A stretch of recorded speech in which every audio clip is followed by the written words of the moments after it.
beliau kemudian menjadi kebiasaan orang-orang Quraisy, apalagi kalau keluarga besarnya adalah orang-orang yang memimpin, maka mereka akan mengirimkan anak-anak mereka atau cucu-cucu mereka ke pedalaman untuk disusukan di sana. Akhirnya Rasulullah pisah dengan ibunya setelah 1 pekan, hidup bersama ibu susuannya Halimah As-Sa'diyah, atau yang kita kenal dengan Siti Halimah As-Sa'diyah, selama berapa tahun Bapak-bapak? 4 tahun.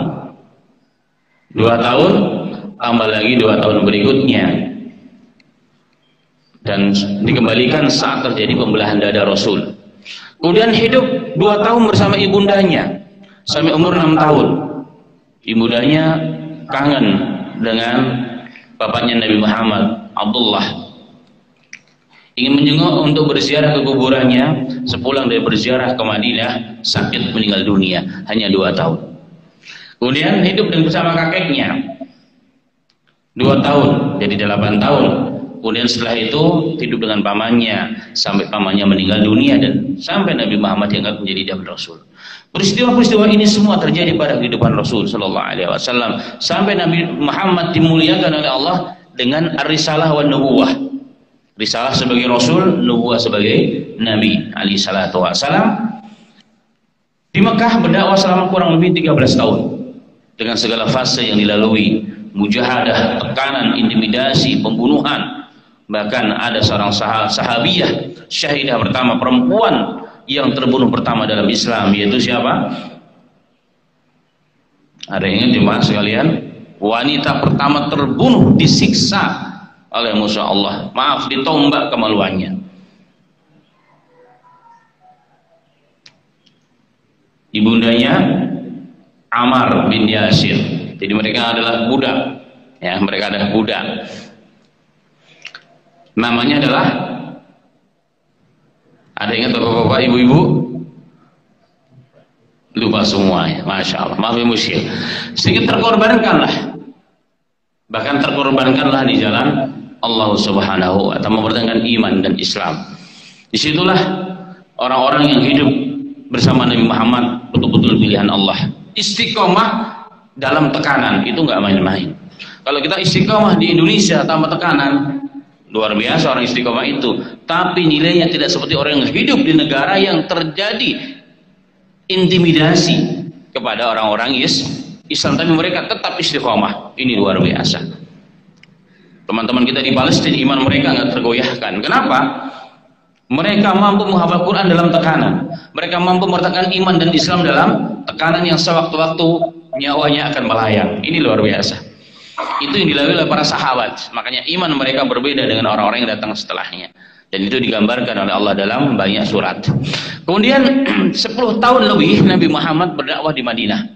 Dan hasil dari perjuangannya 13 tahun nampak sekali dalam fase Madinah. Dan di sana agama disempurnakan. Setelah tugasnya usai, turun ayat isyarat dari Allah bahwa tugasnya telah usai, bahwa kemenangan telah datang kepada Islam dalam surat An-Nasr. Idza jaa nasrullahi wal fath wa ra'aitan nasa yadkhuluna fi dinillahi afwaja fasabbih bihamdi rabbika wastaghfir innahu kana tawwaba. Idza jaa, apabila datang pertolongan Allah, nusrah Allah, kemenangan Islam itu bukan hanya mampu membunuh musuh, bukan.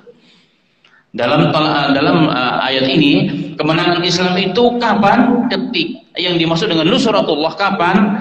Apabila engkau melihat manusia yadkhuluna fi dinillahi afwaja, masuk ke dalam Islam berbondong-bondong memeluk Islam, itulah kemenangan yang hakiki, kata Allah. Dan ini mengisyaratkan, kata Abdullah bin Abbas radhiyallahu anhu, begitu juga Umar bin Khattab radhiyallahu anhu mengatakan, ini isyarat dari Allah bahwa tugas Rasulullah hampir usai, agama menjelang kepada kesempurnaan, kepada keparipurnaan, dan memang sempurna setelah itu. Itu Nabi Muhammad Sallallahu Alaihi Wasallam. Rasulullah menjalani kehidupan ini dengan penuh mujahadah. Maka ketika mendapat tawaran, Nabi Muhammad milih Allah, dan itu sesuai dengan Al-Quran. Al-Quran pernah menantang kita semua, apabila kau memang sungguh-sungguh imannya, fatamanawul mauta, mintalah engkau kematian dalam surah Jum'ah. In kuntum shadiqin, jika engkau orang yang benar. Berani mati, berarti menunjukkan imannya hebat. Nah hari ini kan kita udah mati aja dah. Mati aja kenapa? Katanya lari dari masalah, banyak utang. Banyak utang tumbuk sana sini, masalah sana sini, akhirnya mati aja. Dikiranya mati menyelesaikan masalah, padahal matinya dia ingin lari dari masalah. Padahal itu sesungguhnya mencari masalah baru. Karena tidak ada orang yang mau mati minta kematian, hanya dua. Pertama, tidak tahu kematian itu apa. Yang kedua, tahu hakikat kematian sebagaimana Nabi Muhammad sallallahu alaihi wasallam. Ma'asyiral muslimin rahimani wa rahimakumullah. Kemudian menjelang wafatnya Nabi Muhammad sallallahu alaihi wasallam, banyak peristiwa dan banyak pesan-pesan Nabi Muhammad sallallahu alaihi wasallam. Dan di antaranya adalah bahwa Nabi Muhammad sallallahu alaihi wasallam kurang lebih ada yang mengatakan 18, ada yang mengatakan 13, ada yang mengatakan 10 hari menjelang wafatnya Nabi Muhammad sallallahu alaihi wasallam, dan sebab wafatnya Rasul diawali dengan sakit. Sakit yang bagaimana? Sakit efek dari diracun di Khaybar. Jadi Rasulullah ketika Khaybar itu adalah pusat benteng terakhir pertahanan orang-orang Yahudi adalah Khaybar. Setelah Rasulullah menundukkan perkampungan Yahudi kepada Islam, maka datanglah seorang wanita Yahudiyah yang memberikan kambing yang telah dipanggang atau dibakar, yang di dalamnya ternyata sudah dicampur dengan racun yang sangat ganas. Kemudian ketika Nabi Muhammad SAW mau makan, mau menjamah itu daging, hadisnya sahih, daging memberitahukan Rasul. Daging berbicara kepada Rasul bahwa aku diracun. Maka Rasul mengatakan, irfa'u aydiyakum, angkatlah tangan kalian, jangan kalian sentuh itu daging. Kenapa? Laqad akhbarani, daging tersebut telah memberitahukan aku bahwa ianya diracun. Ianya diracun. Kemudian ketahuan ternyata wanita Yahudiyah tersebut. Ditanya, kenapa kau racun aku? Dia katakan, aku akan mengujimu. Jika engkau memang Nabi dan Rasul hak, maka engkau tidak termudaratkan dengan racun ini. Dan demikianlah ditulis dalam kitab Taurat. Tetapi jika engkau hanya seorang raja yang ngaku-ngaku jadi Nabi, dan kami terpusingkan, tersibukkan, manusia tersibukkan oleh pengakuanmu, maka dengan racun ini kami akan istirahat dari gangguanmu dan kekuasaan. Tapi kata ulama bahwa Yahudi ini bohong. Dia ngeles bahasa kitanya hari ini, ya kan? Ngeles, merekayasa peristiwa. Kayak sefulan itu kan, merekayasa peristiwa. Padahal jelas dia ingin bunuh dengan cara dia. Padahal dia pun yakin bahwa Nabi Muhammad adalah Nabi sebenarnya. Ini ngeles. Tapi Rasulullah maafkan. Rasulullah memaafkan karena Rasulullah tidak merasa apa-apa. Penjahit hanya sedikit. Allah mengangkat kemudaratan racun tersebut. Tetapi ketika Rasulullah mendengar ada seorang sahabat yang meninggal dunia karena sempat makan daging itu, maka Rasulullah memerintahkan tim sus, membuat tim sus menangkap perempuan tersebut, kemudian dikisos, diserahkan kepada keluarganya, ya kan? Kemudian oleh keluarganya dikisos sebagaimana aturan Islam, dibunuh dia. Nah, kemudian setelah beberapa tahun Rasulullah nggak merasakan apa-apa. Di akhir hayatnya Allah angkat hijab. Jadi ternyata racun yang begitu sangat dahsyat masih bersarang dalam tubuhnya Rasul. Tapi kurang lebih 2-3 tahun, ya, karena waktu Khaybar itu kurang lebih 2-3 tahun, ya. Nabi Muhammad SAW nggak merasakan apa-apa. Tetapi menjelang wafatnya Rasulullah yang telah ditentukan oleh Allah, Allah mengangkat hijab pengaruh dari racun tersebut, dan Rasulullah mulai merasakan racun tersebut mengganas dalam tubuhnya. Kemudian beliau mengatakan, ya Aisyah inilah hari di mana Allah menjanjikan aku terputus semua urat nadiku. Inilah waktu aku kembali kepada Tuhanku. Sallallahu alaihi wasallam. Ulama mengatakan, bukankah Allah menjaga Nabi Muhammad dari racun gangguan manusia? Wallahu yaqsimuka minan nas, Allah menjagamu dari gangguan manusia. Kenapa Rasulullah pada akhir hayatnya sakitnya salah satu sebabnya adalah apa? Karena beliau diracuni. Ulama mengatakan Allah memberikan dua keutamaan pada Nabi. Yang pertama ingin menunjukkan nubuwah, yang kedua ingin memberikan syahadah. Apa nubuahnya? Sekian tahun racun tersebut dijaga oleh Allah, nggak termudaratkan. Itu yang pertama. Tapi yang kedua, Allah ingin mewafatkan Nabi Muhammad dalam kondisi terbaik, yaitu apa? Mati syahid. Karena beliau berdakwah hidupnya, masa hidupnya 24 jam menyebarkan agama, memikirkan bagaimana umatnya masuk surga, bagaimana umatnya selamat daripada neraka. Saat menjalankan tugas itu Rasulullah meninggal dunia karena diracun. Berarti matinya Rasulullah karena sedang memperjuangkan agama. Itulah mati syahid sesungguhnya.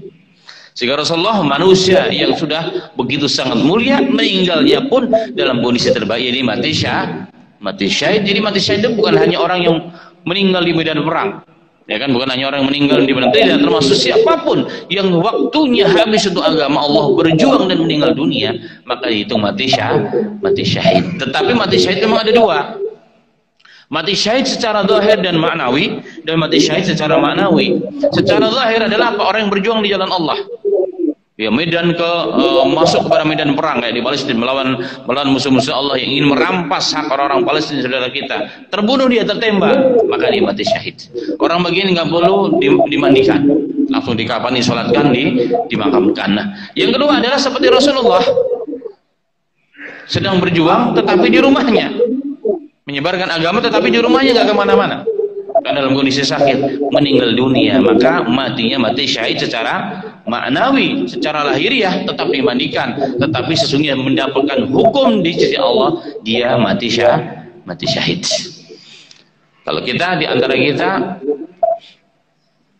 di pagi hari bangun ke masjid atau pulang dari masjid, tiba-tiba keterlah tersandung dan wafat, secara maknawi dia mendapatkan mati syahid, tetapi secara lahiriah dia mati biasa yang tetap harus dimandikan.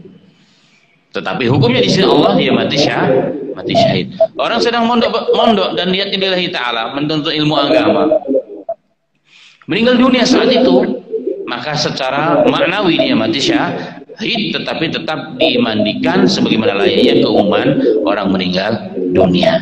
Nah, Nabi kita Muhammad sallallahu alaihi wasallam, waktu ulama mengumpulkan dua hal: risalah, nubuwah, wasyahadah, kenabian dan kerasulan, serta kesyahidan di sisi Allah Subhanahu wa ta'ala.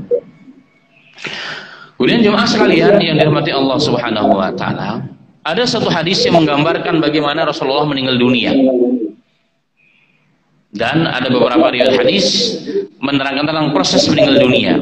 Rasulullah dalam kondisi sakit yang luar biasa, sepulang memakamkan seorang sahabatnya di kuburan namanya Baqi, pulang ke rumahnya Aisyah, Rasulullah sudah merasakan sakit kepala yang sangat luar biasa. Dan saat itu Aisyah juga sakit kepalanya. Jadi Aisyah ini perempuan yang muda, cantik, pintar, dan punya pengaruh yang luar biasa. Ingin bermanja-manja kepada suaminya. Ya Rasulullah, kepalaku sakit nih. Kata Rasulullah, ya sudah, kalau kamu sakit, kamu mati, nanti akan ku mandikan, ku solati. Aisyah marah digituin. Ya Rasulullah, seakan-akan kau ingin aku mati.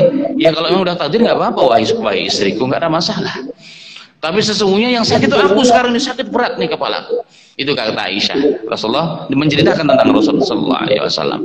Tapi walaupun demikian, Rasulullah masih menjalankan tugasnya sebagai seorang suami. Ya, hari-harinya kemudian bergiliran ke 9 rumahnya.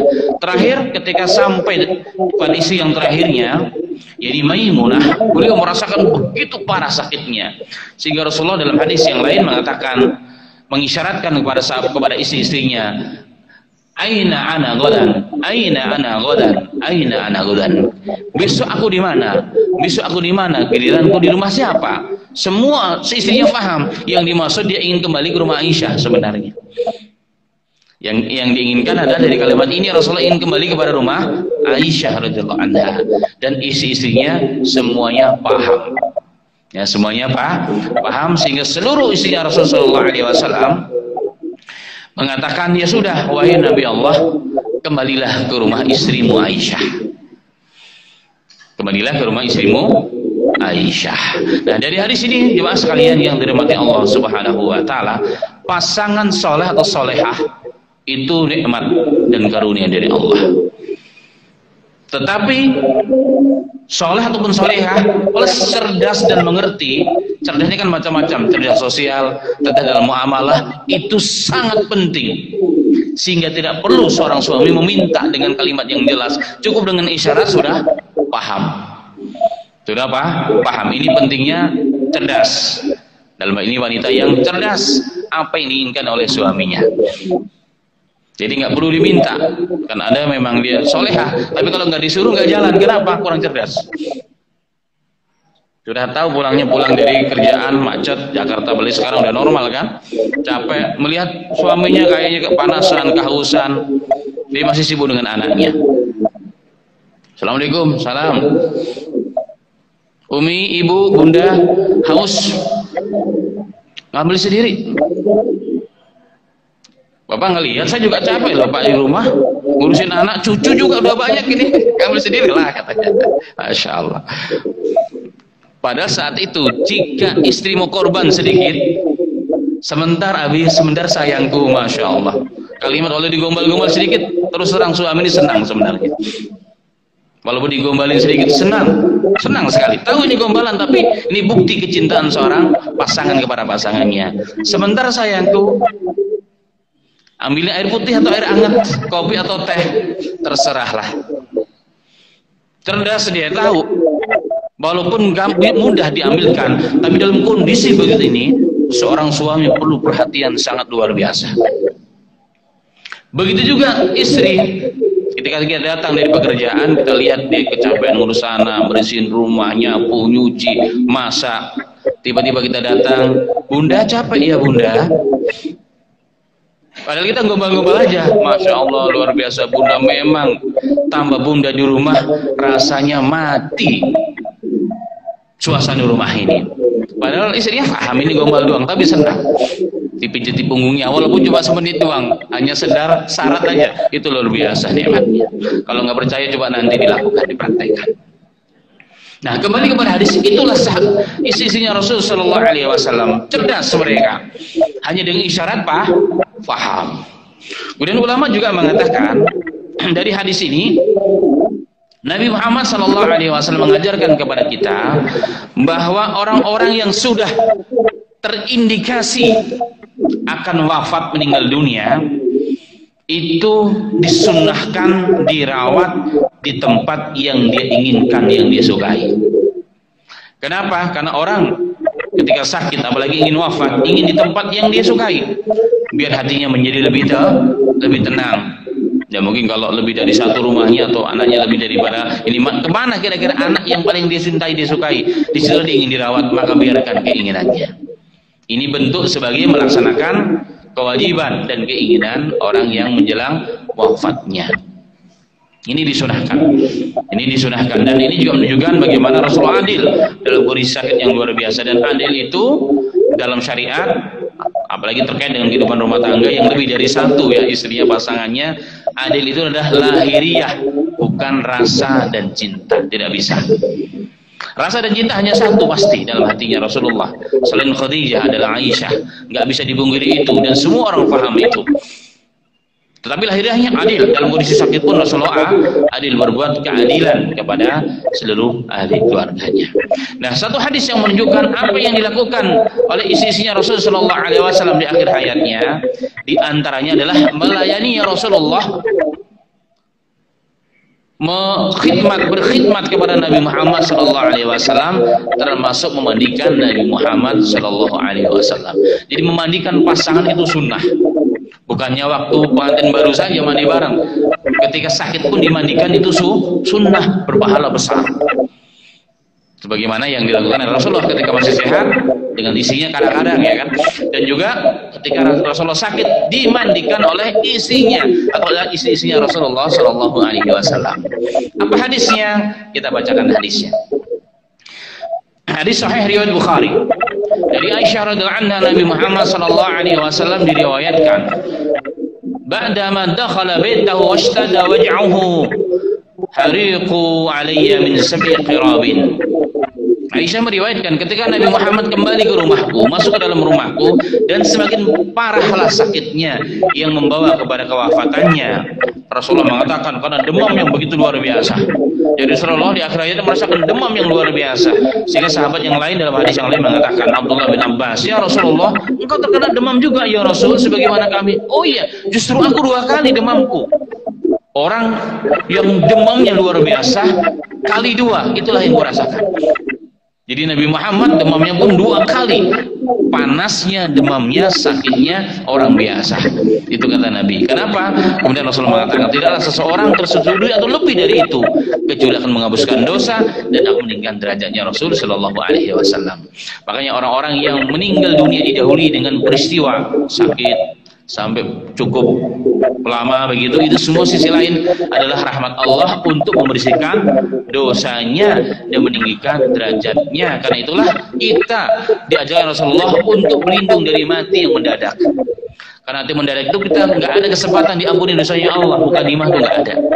Nah, Nabi Muhammad bahkan merasakan itu. Nah, kembali kepada hadis, setelah Rasulullah merasakan panas yang begitu luar biasa, Rasulullah mengatakan, hariku alayya min sab'i qarabin, siramkanlah badanku, siramkanlah badanku untuk menurunkan rasa panasku. Dalam kajian Tibun Nabawi, pengobatan secara Nabi, orang yang panas, ini juga salah satu solusi mungkin ya, saya lakukan kemarin dari anak saya yang masih kecil.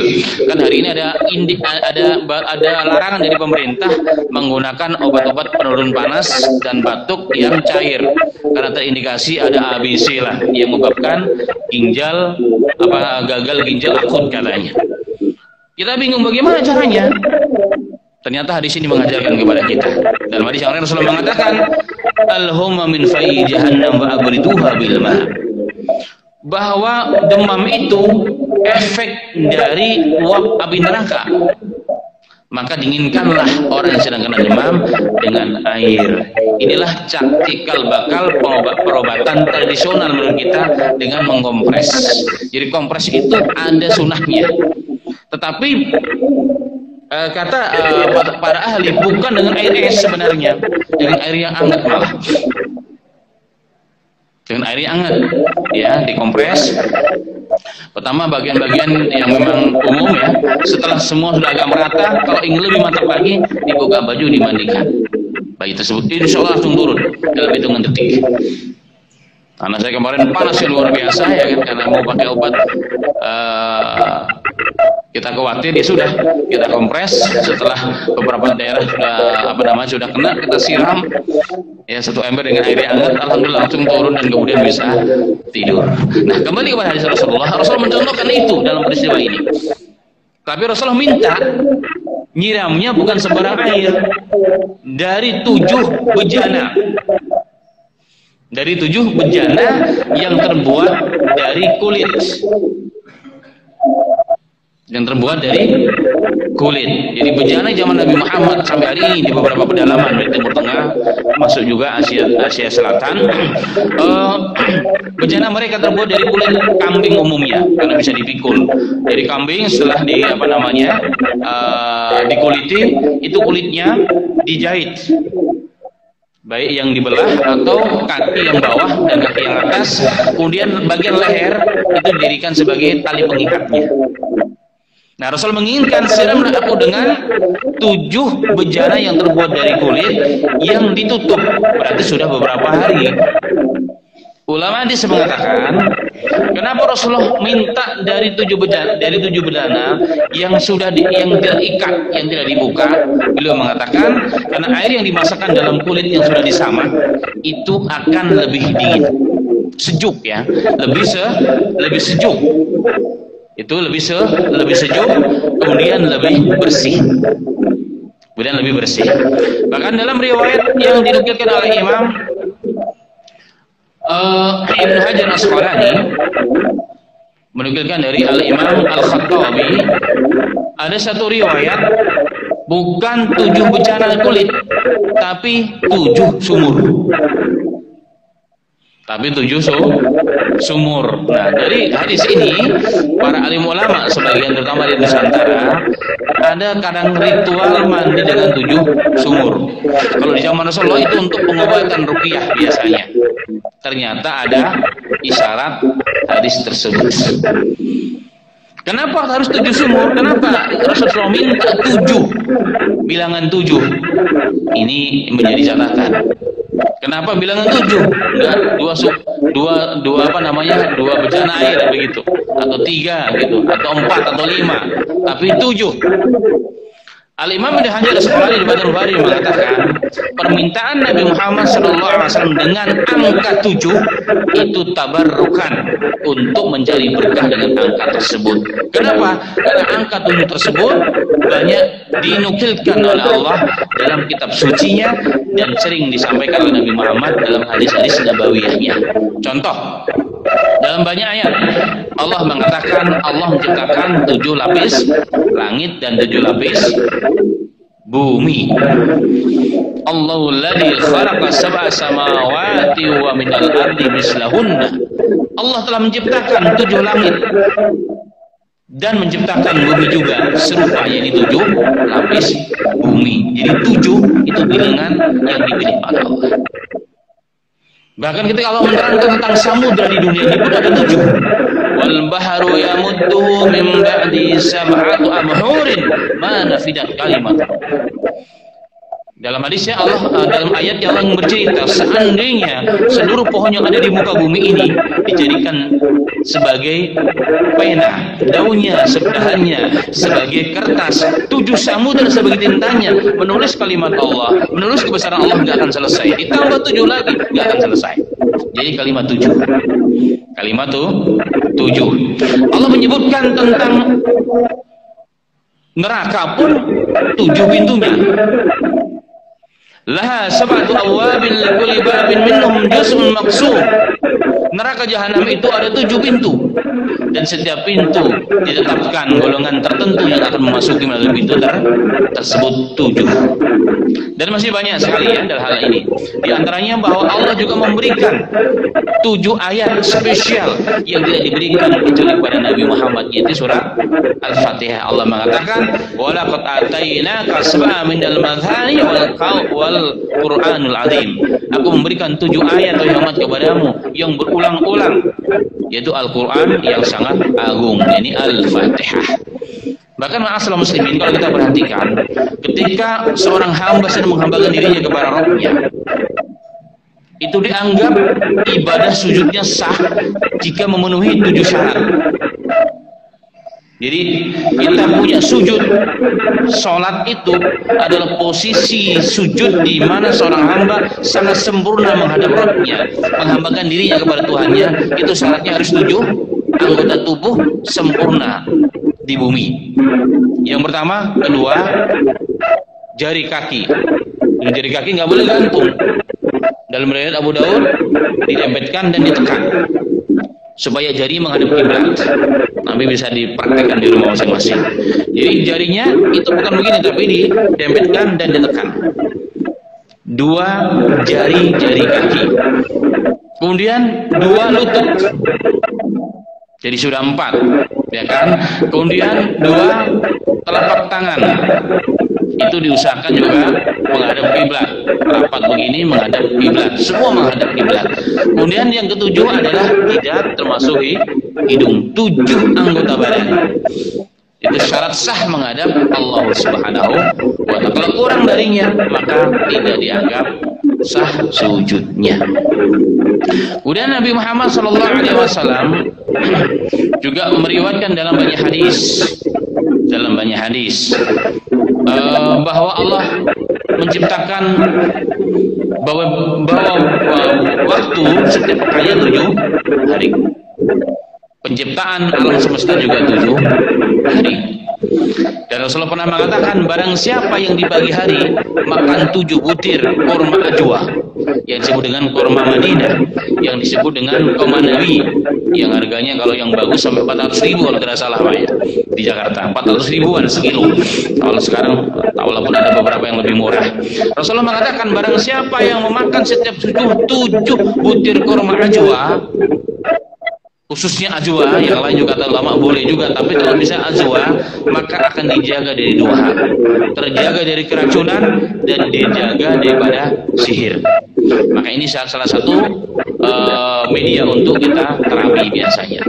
Nah dari situlah ma'asal muslimin rahimanirakumullah, dalam dunia perukiahan biasanya salah satu yang digunakan media untuk merukiah orang seperti menggunakan daun sidr, daun bidara itu 7 helai yang ditumbuk dengan 2 batu dicampur dengan air diminum atau untuk mandi. 7. Dari mana? Bertabaruk dengan tadi proses Rasulullah penyembuhannya pada saat Rasulullah di akhir hayatnya. Kemudian banyak sekali hadis-hadis Nabi Muhammad SAW tentang penyebutan 7. Jadi 7 itu karena Nabi Muhammad ingin bertabaruk dengan bilangan 7, karena Allah telah banyak menggunakannya dalam firman-Nya dan Nabi Muhammad pun banyak menggunakannya dalam sabda-sabdanya sallallahu alaihi wasallam. Jadi boleh. Atas dasar itulah ketika kami bangun masjid di pondok pesantren yang sekarang sedang diambil alih sementara, itu pun pondasinya 7 lantai. Bertabaruk dari hadis-hadis yang seperti ini, tidak masalah. Baik. Dan dari hadis ini ma'asal muslimin rahimanirakumullah, kembali kepada Rasulullah sallallahu alaihi wasallam. Hadis Rasulullah dalam hadis yang lain meminta dimandikan. Maka Rasulullah para istrinya meminjam nampan besar dari Maimunah. Dalam riwayat Maimunah, dalam riwayat Hafsah. Jadi punya nampan besar, itulah cikal bakal betap sebenarnya. Jadi Rasulullah dimandikan kayak di betap zaman sekarang, diguyur oleh istrinya Rasulullah SAW dari atas yang menggunakan dari 7 bejana, dalam riwayat 7 sumur menurut Al-Imam Al-Khattabi dalam riwayatnya. Disiram. Ya, Nabi Muhammad disiram, dimandikan oleh istrinya Nabi Muhammad sallallahu alaihi wasallam. Kemudian setelah beberapa hari kemudian, hari di mana Rasulullah meninggal dunia, beliau Aisyah mengatakan Rasulullah meninggal dunia di antara leherku dan pangkuanku. Jadi bersandar. Dia bersandar Nabi Muhammad dan tahu betul bagaimana proses nazaknya Rasul, sakarat mautnya Rasul sallallahu alaihi wasallam. Sebelum itu Rasulullah bersiwak. Jadi ketika beliau sedang di pangku menjelang akhir hayat, detik-detik akhir hayatnya Rasul, Abdurrahman bin Abi Bakar, saudaranya Aisyah, masuk sedang bersiwak. Rasulullah melihat, dilihat oleh Aisyah. Aisyah paham Rasulullah mau bersiwak, padahal Rasulullah nggak ngomong. Ini bukti cerdasnya seorang istri yang paham, apalagi di akhir hayatnya. Maka Aisyah mengatakan, wahai saudaraku kemari. Kenapa wahai saudariku? Mana siwakmu? Aku pinjam. Boleh untuk Rasul? Oh boleh, silakan. Maka siwak itu kan ada 2 ujungnya. Siwak itu adalah kayu Arab yang digunakan untuk bersiwak, bersui biasanya. Yang paling bagus adalah kayu Arab ya, kayu Arab, dan masih basah, masih segar, itu bagus. Aisyah radhiyallahu anha membuang ujung yang digunakan oleh saudaranya, kemudian membersihkan ujung satunya. Setelah dibersihkan, dikunyah oleh Aisyah. Kemudian setelah dikunyah oleh Aisyah, diberikan kepada Rasulullah. Rasulullah bersiwak sendiri. Karena itulah Rasulullah mengatakan, Aisyah mengatakan dengan bangganya, Rasulullah meninggal dunia di rumahku, saat giliranku di pangkuanku yang sebelumnya telah bercampur liurku dengan liurnya Rasul. Karena Aisyah melembutkan ya dengan mulutnya, berarti tercampur liurnya, kemudian digunakan oleh Nabi Muhammad SAW. Terakhir terjatuh, tangannya menghadap kiblat. Rasulullah mengatakan, ila rafiqil a'la. Aku memilih, aku rindu kangen kepada kekasihku yang maha tinggi, Allah Subhanahu wa ta'ala. Maka selesailah tugas Nabi Muhammad sallallahu alaihi wasallam. Nah, kembali kepada hadis yang pertama, Nabi Muhammad pada hadis ini diberikan pilihan untuk hidup selama-lamanya menjadi orang yang hebat, pemimpin dan surga, atau wafat pada waktunya dan tetap kepada surga. Dan ini hanya diberikan oleh Allah kepada para nabi dan rasul, di antaranya Nabi kita Muhammad sallallahu alaihi wasallam. Demikian kajian kita pada hari ini, semoga bermanfaat. Alhamdulillah, saya nomor ketiga Ustaz Abdul Rahman yang telah menyampaikan pelajaran yang kita pada pagi hari ini. Itu terkait masalah di mana masa perjuangan Rasulullah SAW mengalami dua periode. Periode pertama adalah periode Mekah selama 13 tahun, kemudian periode kedua adalah periode Madinah selama 10 tahun. Adapun tujuan Rasulullah SAW utus di muka bumi ini adalah untuk menyempurnakan akhlak kepada manusia. Bagaimana sabda Rasulullah SAW, innama bu'ithtu liyutammima makarimal akhlaq. Sungguh aku diutus di muka bumi ini adalah untuk menyempurnakan akhlak manusia. Baik, barangkali ada pertanyaan dari Bapak dan Ibu. Satu, ada lagi? Ya, satu Pak. Belakang ibu-ibu. Ibu ada Ibu? Ya, sebelah. Ada. Ya, tunggu. Ya, silakan Pak. Waalaikumsalam. Sebelumnya Ustaz dengan sirah Nabawi kita bisa belajar dan mencontoh akhlak Nabi gitu Pak Ustaz. Cuman yang kadang-kadang dari tadi kita menyebut soal sunnah dan hadis gitu Pak Ustaz. Sebetulnya apa perbedaan antara sunnah dan hadis? Karena kadang-kadang orang mengajukan itu menjalankan sunnah, ada hadisnya kok gitu loh. Jadi seolah-olah hadis itu merupakan sunnah yang kita jalankan gitu Pak Ustaz. Terus juga ada teman bertanya soal 40 kalimat robana Ustaz. Katanya di situ banyak fadilahnya gitu. Begitu saya kasih, dia bertanya ayat ini fadilahnya apa gitu. Saya sendiri kurang tahu soal fadilahnya ayat tersebut gitu. Ayat apa? Kalimat robana Ustaz. Oh, robana. Kalimat robana gitu. Jadi salah satu ayat dia tanyakan gitu Pak Ustaz, itu fadilahnya apa? Saya bilang saya tidak mengerti karena saya hanya mencarikan 40 itu dan saya tidak tahu fadilahnya gitu. Terus bagaimana kalau orang hanya mengejar fadilah yang tinggi-tinggi, yang banyak-banyak saja gitu Pak Ustaz? Jadi kalau baca ini nanti dapatnya 1000 kali, 100 kali, segala macam kayak gitu Pak Ustaz. Jadi kadang-kadang kamu mengapa yang kecil-kecil yang bacanya dia cuma dapat sekian gitu. Kamu mendingan baca ini dapatnya 1000 kali, dapat sekian kali. Bagaimana kalau hitung-hitungan seperti itu gitu Pak Ustaz? Kita saja. Assalamualaikum warahmatullahi wabarakatuh. Saudara ini. Assalamualaikum Ustaz. Waalaikumsalam. Saya mau bertanya mengenai kalau ngomongnya orang tua hingga akhir hayatnya tidak menjalankan kewajiban untuk sholat di akhir hayatnya, apakah seorang anak yang mendoakan orang tuanya itu bisa menjalankan dia di akhir sholat? Masih ada lagi? Cukup. Assalamualaikum warahmatullahi wabarakatuh. Saya mau menanyakan mengenai sholatnya Rasulullah. Tahu Umar bin Khattab pada waktu Rasulullah meninggal, beliau malah buat takut para muslimin di Madinah bahwa kalau menyatakan Rasulullah meninggal akan ditembak pedangnya dia. Ini peristiwa ini mohon dijelaskan kenapa Umar seperti itu keluar dari akhlak yang dicontohkan Rasulullah SAW. Terima kasih. Assalamualaikum warahmatullahi wabarakatuh. Waalaikumsalam. Ya, jangan. Bismillahirrahmanirrahim. Amma ba'd. Pertanyaan pertama, perbedaan tentang hadis dan sunnah. Secara simpel bahwa setiap sunnah itu adalah hadis. Karena tidak akan mungkin dikatakan sunnah kecuali ada hadisnya. Dan tidak semua hadis itu sunnah. Apa sebabnya? Secara definisi secara umum sama.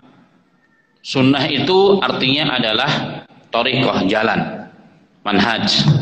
Secara istilah manusiba atau ma'uthira ila Nabi sallallahu alaihi wasallam, yang dinisbahkan, yang diriwayatkan kepada Nabi Muhammad sallallahu alaihi wasallam, baik berasal dari perkataan Rasul, dari perbuatan Rasul, atau persetujuannya Rasul sallallahu alaihi wasallam. Itu menjadi sunnah. Nah, sedangkan hadis sama, mirip. Tapi hadis itu ada yang menambahkan, adalah segala sesuatu yang dinisbahkan kepada Rasul sallallahu alaihi wasallam, baik sebelum menjadi nabi atau setelah menjadi nabi. Dan sunnah itu adalah setelah menjadi nabi. Contoh, Rasulullah bercerita tentang kaum terdahulu. Apakah itu sunnahnya Rasulullah? Bukan sunnah Rasulullah, tapi hadisnya Rasul. Maka ajaran Islam, khusus ibadah dan pelaksanaan Islam itu kembali kepada sunnah, artinya kembali kepada hadis yang menunjukkan itu sunnahnya Rasul, artinya sahih, telah diriwayatkan oleh atau kepada Rasul Shallallahu Alaihi Wasallam. Jadi sunnah itu pasti ada hadisnya, nggak dikatakan sunnah kalau tidak ada hadisnya. Itu sudah pasti. Itu yang pertama. Yang kedua adalah pertanyaan bagaimana beramal mengejar keutamaan. Niatnya mencari pahala, begitu, nggak ada masalah. Karena mencari pahala ikhlas karena Allah itu bagian dari penyemangat dalam kita beribadah. Makanya banyak hadis, banyak ayat, dan banyak hadisnya Rasulullah ketika Allah memerintahkan untuk beramal, diterangkan tentang keutamaan, tentang fadilah-fadilah amal. Fasari'u ila maghfiratin min rabbikum wa jannatul arduha as-samawati wal ard u'idat lil muttaqin. Wasari'u, bercepat-cepatlah kalian beramal kepada pengampunan dari Allah, ya, pengampunan dari Allah, kepada surganya Allah Subhanahu wa taala yang luasnya 11 langit dan bumi, yang disiapkan bagi orang yang bertakwa. Maka orang akan beramal itu kapan? Setelah tahu keutamaannya. Jadi beramal niat untuk dapat pahala boleh, kenapa tidak? Allah yang mengatakan, Rasulullah yang bersabda, boleh kita beramal. Saya sholat di masjid supaya dapat pahala sekian-sekian, boleh tidak? Boleh, karena Allah Subhanahu wa ta'ala. Dan itu fitrah manusia. Dan itu fitrah manusia. Kita aja kalau kerja saling milih-milih. Kalau saya kerja di sana hanya nambah bensin, hanya nambah waktu 5 menit, saya dapat gajinya sebulan 10 juta. Tapi kalau yang di sini hanya 7 juta. Milih yang mana, Pak? Pasti yang di sono nambah 5 menit doang 10 juta. Itu tabiat fitrah manusia, maka boleh, nggak ada masalah. Tidak syirik, diperbolehkan. Allah sendiri yang mengatakan, Rasulullah sendiri yang bersabda. Tapi ujung ending dari itu semua adalah apa? Surga sesungguhnya. Surga itu ada apa ujungnya? Ridha Allah. Sama, beribadah karena pahala, beribadah karena surga, beribadah karena ridha Allah, itu sama di sisi Allah Subhanahu wa ta'ala. Yang penting Allah ujungnya. Tapi kalau ibadah selain Allah, hukumnya haram dan syirik, karena ibadah mutlak hak Allah, nggak boleh diberikan kepada selain Allah. Tapi orang bertanya, bukankah kalau ibadah mencari pahala bukan karena Allah? Allah juga. Emang siapa yang ngasih pahala? Jibril? Tidak. Nabi Muhammad? Bukan. Siapa? Allah Ta'ala. Bolehkah ibadah karena surga? Boleh. Tapi kan emang yang menciptakan surga siapa? Yang menyiapkan surga untuk orang yang beriman siapa? Jibril? Bukan. Nabi Muhammad? Bukan. Tapi siapa? Allah juga. Sama, ya kan? Sama saja. Jadi diperbolehkan. Tetapi memang memilih-milih saja. Ini yang menjadi catatan, ya kan? Memilih-milih, kalau saya baca ini dapat begini, kalau dapat ini bagusnya. Itu memilih-milih itu sebenarnya kurang bagus, karena kalau memilih saja yang lain nggak diamalkan nanti. Padahal yang diperintahkan oleh Allah adalah apa? Udkhulu fisil mikafah, masuklah dalam agama secara sempurna, bukan hanya yasinan terus tiap hari yang dibaca. Padahal Al-Quran itu dari Al-Fatihah sampai An-Nas, baca semua, dan kita berharap setiap yang dibaca dapat pahala khusus di sisi Allah Ta'ala. Itu boleh.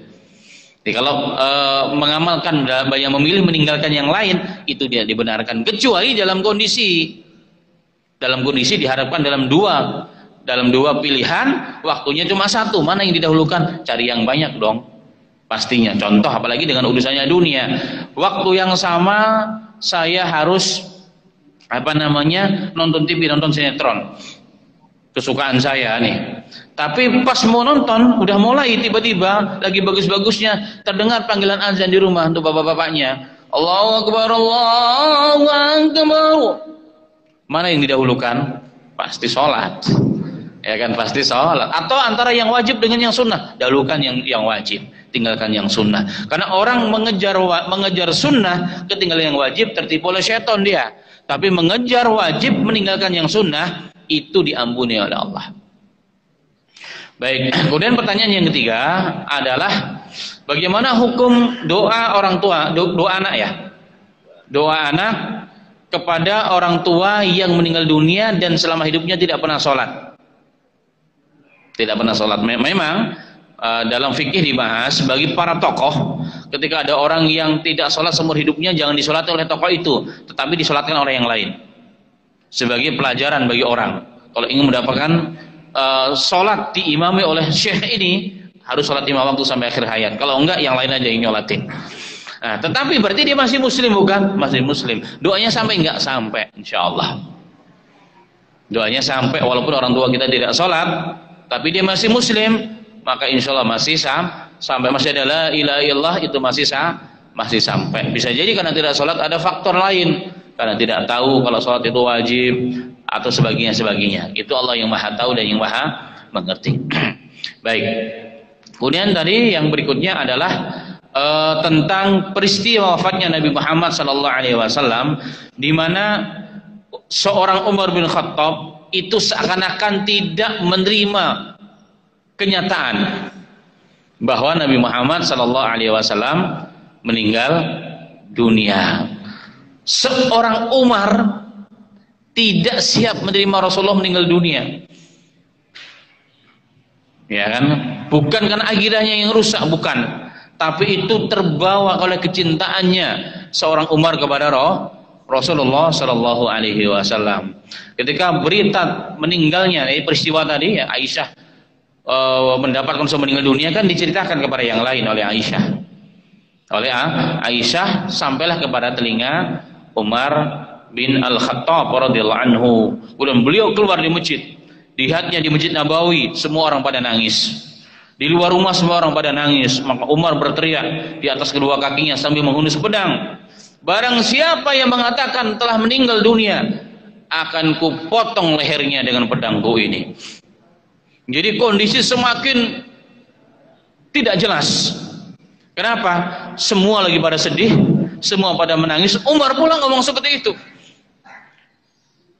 Maka menjadi hening, tenang. Semua orang galau antara menerima dengan tidak. Kenapa mereka mengatakan Umar saja nggak menerima kalau Rasulullah meninggal dunia? Gimana nih ceritanya?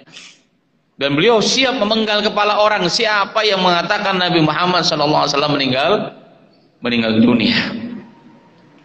Dan beliau mengatakan Nabi Muhammad itu hanya seperti Musa, dipanggil oleh Allah 40 hari nanti akan balik lagi. Itu takwilnya Umar, karena saking cintanya kepada Nabi Muhammad SAW. Dan beliau berteriak-teriak, siapa yang berani mengatakan Muhammad meninggal, ku penggal kepalanya. Maka semua orang takut, sedih. Udah begitu ketakutan dengan perbuatan Umar radhiyallahu anhu. Maka saat itu Allah tampilkan seorang Abu Bakar. Abu Bakar yang dari itu di luar masuk ke rumahnya Aisyah, maka disingkapkanlah penutup kain mukanya Rasulullah. Dia katakan, tibta hayyan ya Rasulullah wa tibta mayyita. Wahai Muhammad, engkau orang yang mulia saat hidup, engkau pula mulia saat mati. Wallahi tidak akan datang kepadamu menikmati yang kedua kalinya. Maka diciumlah keningnya Rasulullah ya Abu Bakar. Dan ini di sini sunnah mengecup kening sahabatnya ya atau pasangannya boleh saat meninggal dunia. Tapi kalau tetangganya nggak boleh. Wah, mumpung nih kata Ustaz sunnah, cakep nih, nggak boleh, haram hukumnya walaupun sudah meninggal dunia. Setelah itu Abu Bakar keluar melihat situasi dan kondisi yang tidak kondusif, maka Rasulullah keluar alaihissalatu wassalam. Udah melihat Umar masih berteriak-teriak. Dalam sirah Nabawiyah, Abu Bakar muncul, orang yang sangat bijak, tapi kebijakannya saat itu perlu dengan suara yang lantang. Maka beliau dengan suara yang lantang tanpa takut dengan siapapun, dia mengatakan, ya Umar, Wahai Umar, ala rizlik, tetap kau berdiri di atas kedua kakimu, nggak boleh kemana-mana. Duduk kamu. Duduk kamu.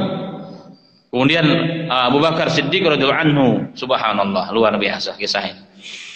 Dengan lantang beliau mengatakan, "Man kana ya'budullaha fa innahu hayyul la yamut." Barang siapa yang selama ini dia menyembah Allah Ta'ala, beribadah karena Allah, maka Allah Ta'ala adalah hayyul la yamut, maha hidup dan tidak akan pernah mati. Wa man kana ya'budu Muhammadan fa innahu qad mat. Dan barang siapa yang menyembah Muhammad sallallahu alaihi wasallam, sesungguhnya dia telah meninggal dunia. Kemudian beliau membacakan beberapa ayat, innahum mayitun wa innahu mayitun wa innaka mayitun wa innahum lamayitun. Sesungguhnya engkau akan mati ya Muhammad, dan mereka pun akan wafat. Itu kata Allah, innaka mayitun wa innahum lamayitun. Wahai Muhammad, engkau akan mati, kata Allah, dan mereka pun, umat pun akan mati. Dan membaca beberapa ayat yang lainnya, ya, ayat yang lainnya dalam surah Ali Imran di antaranya. Kemudian setelah mendengar ayat tersebut, Umar lemes. Maka Muhammadun ila akhir ayat dibaca, beliau lemes melihat kenyataan ini, dan beliau terucap dari kalimatnya, saya baru sadar kalau ternyata ayat ini sudah turun. Dan aku merasakan seakan-akan saat itu sudah baru turunnya. Ini kalimat hiperbola namanya, mubalaghah kalau dalam ilmu sastra bahasa Arab. Namanya ilmu bahasa mubalaghah, hiperbola. Beliau bukan tidak tahu ayat ini sudah turun, tetapi kondisi situasi yang saat itu menjadikan seakan-akan ayat itu betul-betul dipahami oleh Umar, seorang Umar saat kejadian, maka seakan-akan ayat itu baru turun. Itu sama kayak orang yang baru masuk Islam, ikut apa begitu dia katakan, saya sekian puluh tahun baru hari ini masuk Islam. Kenapa? Kondisi yang menjadikan dia seperti itu, sehingga terucaplah kalimat hiperbola dari lisannya, persis sebagaimana dikatakan oleh Umar bin Khattab. Setelah itu Umar bin Khattab tersadar, dan semua orang semakin hormat, ya, semakin ihtiram kepada seorang Abu Bakar saat umat dalam kondisi kekacauan, kegalauan yang sangat luar biasa, karena tidak ada musibah ma'asal muslimin jemaah. Musibah yang menimpa umat ini yang paling besar menimpa umat ini adalah meninggalnya Rasul. Ketika Allah memanggil Nabi Muhammad, ya, ketika Allah mengembalikan Nabi Muhammad kepada sisinya, ya, kepada surganya Rasul Sallallahu Alaihi Wasallam, meninggalkan umatnya, itulah musibah terberat yang dialami oleh umat ini. Tidak ada musibah sebesar itu. Tapi saat itu Allah ingin munculkan seorang Abu Bakar sebagai penenang. Maka memang perlu dalam suatu masyarakat, satu negara, pada umat ini orang-orang yang seperti Abu Bakar, yang bijak, tegas dan bijak, tidak pandang bulu. Seorang Umar, siapa yang tidak tahu, tapi dimarahi oleh Abu Bakar. Umar, gimana ente bahasa kitanya? Ente kan ditakuti bahkan oleh setan, kok bisa-bisanya selevel kamu nggak yakin, nggak percaya, nggak ridho, ya kan? Nggak legowo hatinya kalau Nabi Muhammad sudah meninggal dunia. Kalau bahasa kita hari ini, kok nggak legowo kalau presiden itu cuma 2 periode, minta 3 periode, begitu kan lebih. Demikian, semoga bermanfaat. Baik, yang